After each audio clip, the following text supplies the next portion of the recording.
वंदे पुरुषोत्तमम।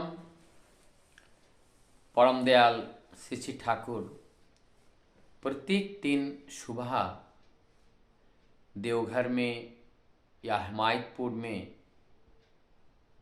ताबू का जो टेंट कहते हैं, टेंट का घर, नया नया घर बनता था और उस घर में कुछ दिन के लिए रहते थे।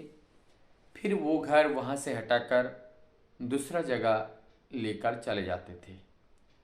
हमारे परम श्रद्ध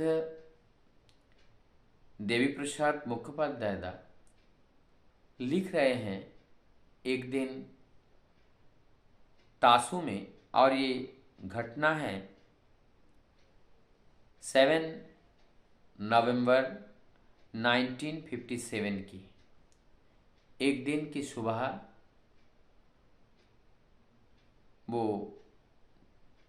तासू के नीचे परमदयाल श्री श्री ठाकुर बैठे हैं।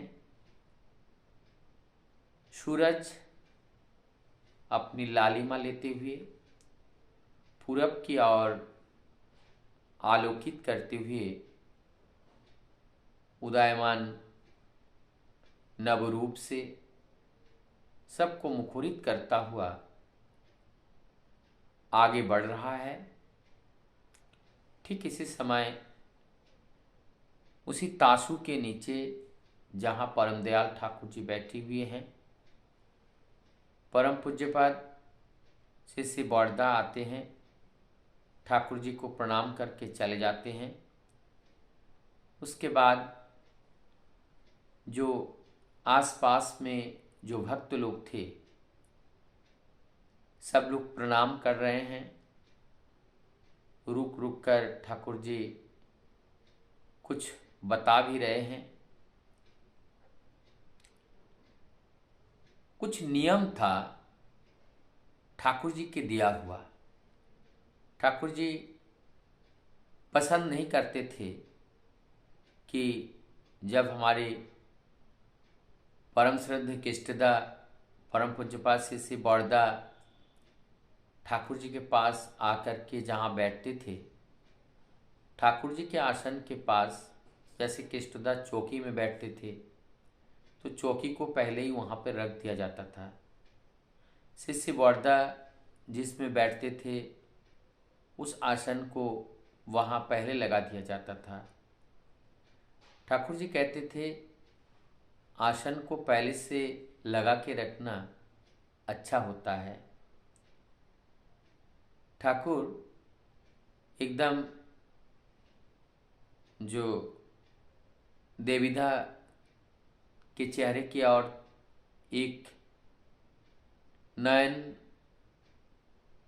भरकर देख रहे हैं, अपलोक नयन से, पलक भी नहीं है, बिना पलक के केष्टदा की ओर हमारी देविदा की ओर देख रहे हैं। फिर ठाकुर जी कहते हैं, जानते हो आप सभी लोग, आपने सुना जो सबरी थी किस तरह से सबरी अपने प्रभु के लिए प्रत्येक दिन आसन तैयार करती थी, बैठने के लिए वहाँ बिछावन लगाती थी, कंदमूल फल जंगल से जो भी संभव होता था लाकर रख देती थी।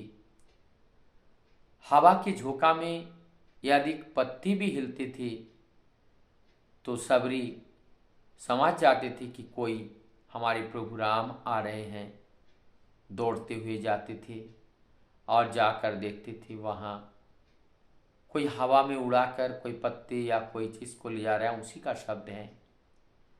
कोई अगर जंगली जानवर पास में से निकाल जाते थे तो उसकी आवाज़ सुनकर दौड़कर सबरी आती थी और देखती थी कि हमारे प्रभु रामचंद्र आ रहे हैं।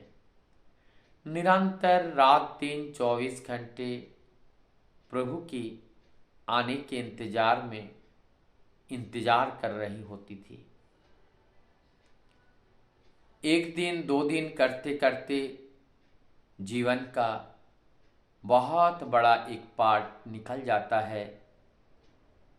आँखों की रोशनी कम हो जाती है, कान में कम सुनाई देने लगता है, चलना फिरना थोड़ा मुश्किल हो जाता है, पलक बड़े मुश्किल से खुल पाती हैं।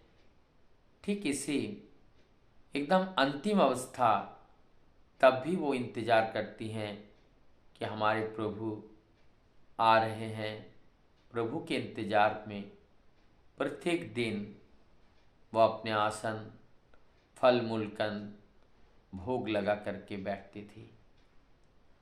आज अचानक जब प्रभु को दूर से आवाज़ हुआ, आँख खोली, प्रभु को देखी, प्रभु आ गए। जैसे ही प्रभु आए, प्रभु के हाथ पाते ही प्रभु के गोद में अपने सिर रखकर निश्चिंत होकर सो जाती हैं और वह अपने जीवन भर की जो कष्ट हैं, जो दुख हैं, सारे दुख कष्ट को वहीं पर उनका समाप्त हो जाता है। वो विभोर हो जाते हैं।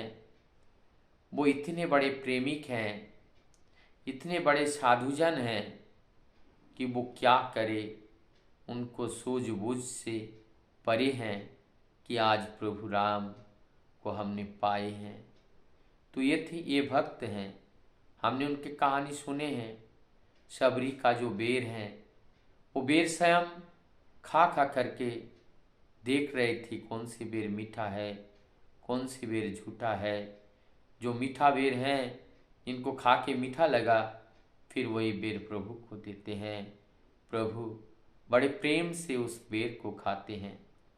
इसका मतलब भगवान भक्त के भक्ति का भूखे होते हैं। जब हृदय में श्रद्धा हो, हृदय में भक्ति हो, प्रेम प्रीति हो, करुणा हो, दया हो, ममता हो, मनुष्य के सारे गुण से जब भर जाते हैं, उसी से लोग तृप्ति पाते हैं। तो इसी प्रकार आज प्रभु आए हैं सावरी आश्रम, और सावरी का अनेकों दिनों का जो उनका प्रतीक्षा, जो उनकी जो प्रतीक्षा थी, वो आज पूरा हुआ है। हम लोगों के जीवन में भी प्रभु को पाने का, प्रभु को जानने का जब तृष्णा जागृत हो जाएगा, तभी एक दिन न एक दिन प्रभु का दर्शन होगा, प्रभु का साक्षात्कार होगा। लेकिन हमें भी उस साबरी की तरह निरंतर कर्तव्य करते हुए उनको पाने का, उनको दर्शन करने का जो इच्छा शक्ति है, वो जब हमारे अंदर जीवंत रखेंगे तो निश्चित ही प्रभु एक दिन ना एक दिन दर्शन देंगे ही देंगे। वंदे।